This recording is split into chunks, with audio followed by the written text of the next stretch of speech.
was going to finish off our little event with a lovely song, which will be really nice. So Richard, I think over to you. Oh, good. Thanks, Hon. Thanks. Thank you very much. Can I? I need that, really, do I? Can I just say, firstly, as is our tradition here in the city of Yarra, we do acknowledge the traditional owners of the land on which we're meeting today, the Wurundjeri people of the Kulin Nations, and we pay our respects to elders past and present and indeed emerging.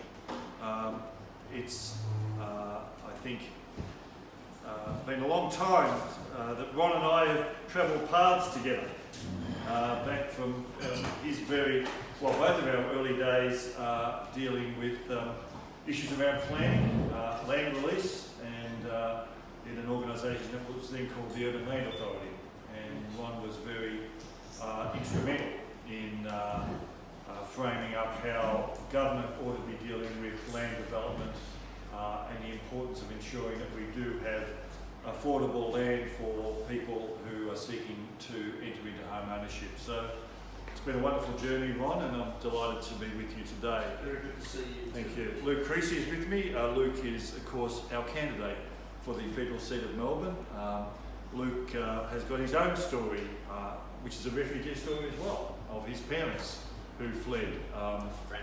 Grandparents. Grandparents. So what did I say? Parents. Grandparents who fled for a safer life here in this country and indeed in this state.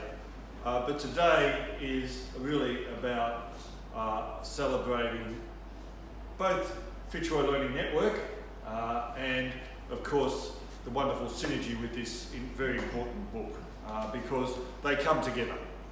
And Fitzroy Learning Network had been on an extraordinary journey from its earliest days when it was kind of a neighbourhood house through to what it is now, pretty much an icon in terms of its capacity to reach out and support the most vulnerable people in our community.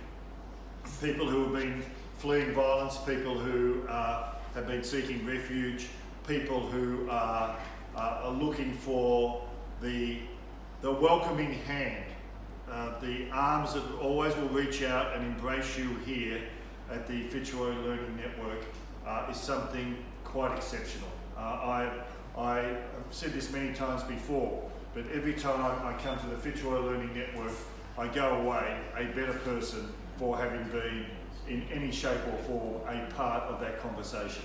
And I have to say, having now come through a pretty tough election, that I'm thrilled that the $2.1 million that we committed to the Fitzroy Learning Network to do the obvious and important work that we have to do to upgrade facilities here is now becoming a reality, so that all of the staff and all of the people who come to this sanctuary, and I call it a sanctuary, ought to get the first class care that they actually deserve. And we had the Premier here, and I'm almost echoing his words when we made that announcement.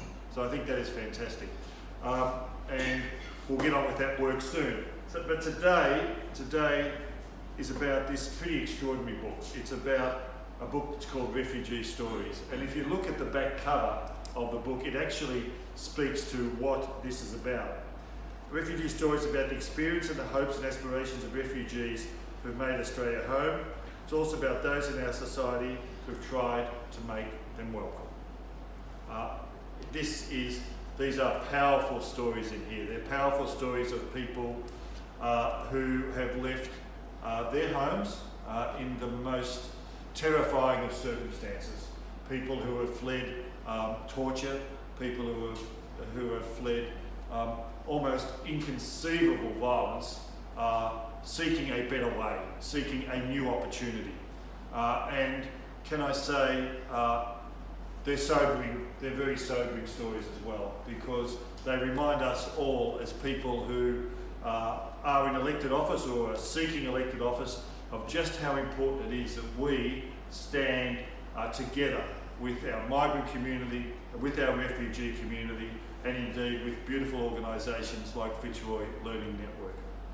The final point I want to make is to say I was so pleased that the Federal Parliament actually reached out and acknowledged that the terrible harm that had been done to people seeking asylum in this country and through their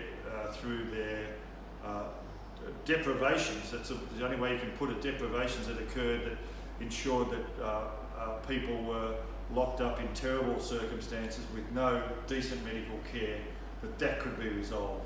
And let me just say the Parliament, at least in part, was at its best when that decision was made only in the last couple of weeks, and I was very proud to say that my party, the Australian Labor Party, was at the front of that conversation, and it has shifted that conversation. And without being too big P political, I think those who seek to demonise, those who seek to say that the boats are coming again, I think the community's had enough of that they've seen this routine, we've seen how that operated once before, and I believe it will be comprehensively rejected whenever that federal election actually occurs.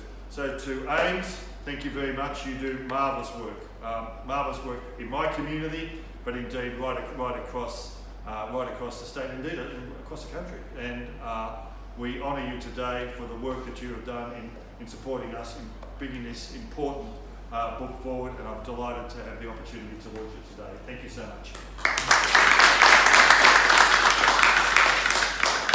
Thank you, Minister. Thanks, Ron.